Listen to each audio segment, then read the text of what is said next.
Hello students, today in this class we will talk about Wordsworth's short poem, The World is Too Much with Us. This is Anand Bhushan Pandey, an assistant professor in Department of English, SP College Ara. This poem is prescribed for the students of BA Part 1 who have chosen English as their subsidiary subject. So let us start with the lecture. First of all, I have divided my lecture into these 6 parts: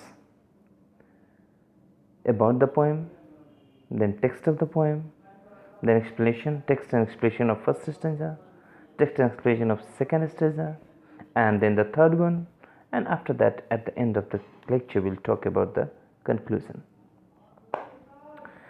If I talk about the poem, this poem entitled The World is Too Much with Us was written by William Wordsworth in 1806, but it was not published at that time, and it was published in 1808.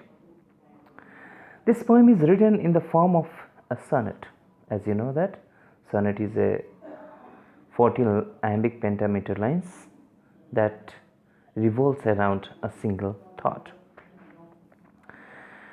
So far as the form of the sonnet is concerned, Wordsworth follows the Petrarchan form of the sonnet, that is also known as Italian form of sonnet, though he changes the rhyming scheme of the sestet, which we will talk about in the conclusion part of the poem.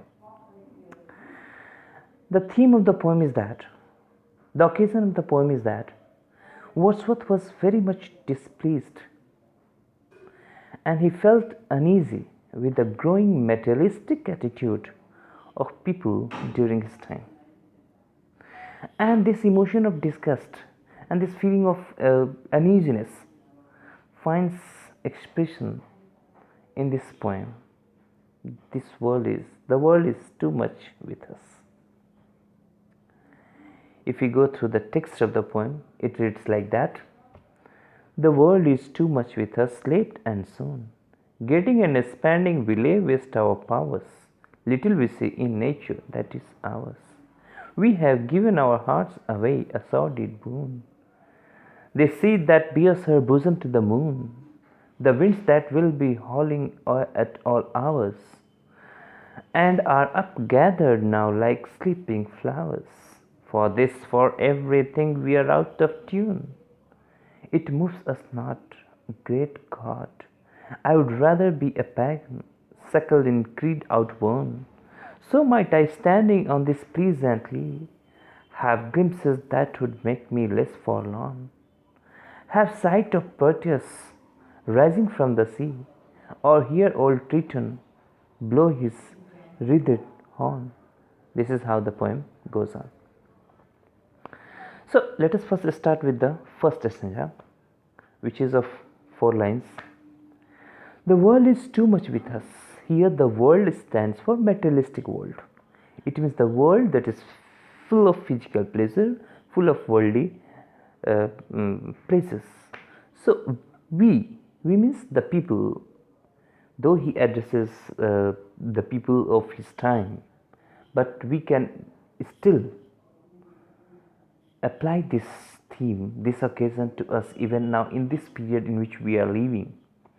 So we are too much engrossed with materialistic world. It means we are too much busy with the worldly pleasures. And what we are doing, late and soon, it was the situation in past and it is situation in present. So what we are doing, that we are wasting our power in which? In what? Getting and spending, means earning and spending. We are earning money and spending it on our pleasures. Little we see in nature that is ours. We hardly have time to look at the nature. And here he personified nature. It means he sees nature as a person. And he says that what we see in nature, what nature possesses, that can be called only ours. Otherwise, the money that we are spending, that we are earning, cannot be called ours money, because at one time it comes and the second time and the next time it goes out. So we are we have hardly time to see what is there in the aspects of nature. So we have given our hearts away. Our hearts are not with nature. Our hearts are not with the natural beauty. It has gone away. Where? It has gone away in the search of some kind of other pleasure, some kind of worldly pleasure, some kind of physical pleasure. It is a sordid boon. Here he juxtaposes two words. Sordid means vulgar, boon means something that is gift. So it has become a vulgar gift. We think it to be gift, but this gift is vulgar according to Wordsworth. Let us go for the second stanza. The sea that bears her bosom to the moon. Here she again has been personified as a lady who bears her bosom to the moon, who is reflecting its surface in the beam light of the moon. The winds that will be howling at all hours, and the winds that blows every time, and are upgathered now like sleeping flowers. But now sleep, this wind is just like sleeping flowers. It means it is quiet. And the comparison has been done with the sleeping flowers, means a flower that has closed its petal. So the wind is very much quiet when like sleeping flowers. For this and for everything, for this beautiful scenery, for everything that the nature has, for everything that nature provides us, we are out of tune. It means we are not in harmony with that. We are not playing with the tuning of the nature. Rather, our souls have given to somewhere else. Just like Dr. Faustus sells his soul to Mephistopheles in order to gain the worldly knowledge. So you can compare here it moves us not. It means the natural beauty, the scenery of the nature, it moves us not now. Earlier it had been moving, it moves Wordsworth a lot. But the general people, the common people, are not moved by the scenery. And the use of simile here, like just sleeping flowers, we are not in the rhythm with all these natural beauties. And it hardly gives us happiness now, to which he exclaims, "Oh my God." In the third, that is the part of the sestet, he said, "I'd rather be, means I would prefer to be a pagan." Pagan means a non-Christian, a kind of belief which was not much more in fashion. So he think himself, had he been a pagan, had he been a non-Christian, because Christian as a belief, a person who is believing in Christian religion, he is not able to see the natural beauty. So he thinks him to be, had he been a pagan, had he been a non-Christian, that is brought up in an outdated faith, so that standing on the beautiful grassland, so might I, standing on this pleasantly, it means natural grassland, have glimpses that would make me less forlorn. As a Christian, it gives me displeasure, it gives me sorrow. But had I been a non-Christian, then I could have, by standing on the pleasant grassland, I could have enjoyed this natural beauty.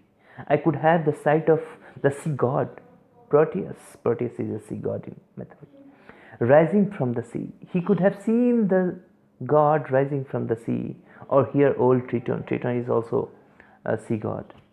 Blow with wreathed horn. Who could have played with his twisted horn? Horn is a musical instrument. That he could have played. That horn is decorated with flowers. That is why it is round, and it is decorated with flower.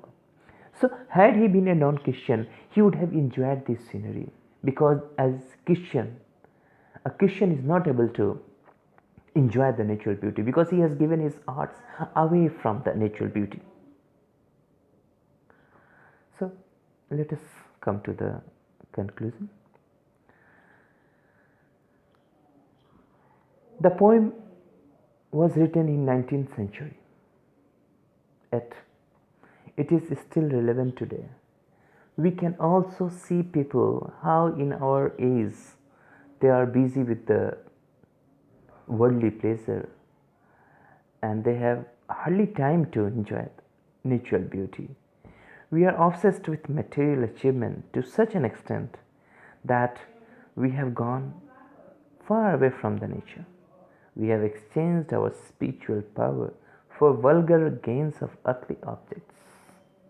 Because when we go in contact with nature, we enjoy some kind of spiritual power, as Wordsworth must have enjoyed in the lap of nature. If you go to the rhyming scheme of the poem, it is just like the Italian rhyming scheme of Italian sonnet. Particularly, Italian sonnet consists of two parts. One is octave, and the second one is sestet. But here, the change in the rhyming scheme occurs in the second part, that is sestet of the poem. And the rhyming scheme is ABBA, that is, the first line rhymes with the fourth one, the second line rhymes with the third one. Once again, the fifth line rhymes with the eighth one, and the sixth line rhymes with the seventh one. Now, in the sestet part, it is C D E D C D. It means three distinct rhyming, that C D E and D C D. And the lines are all iambic pentameters. That was the most popular and frequently used meter for the English writings. That's it.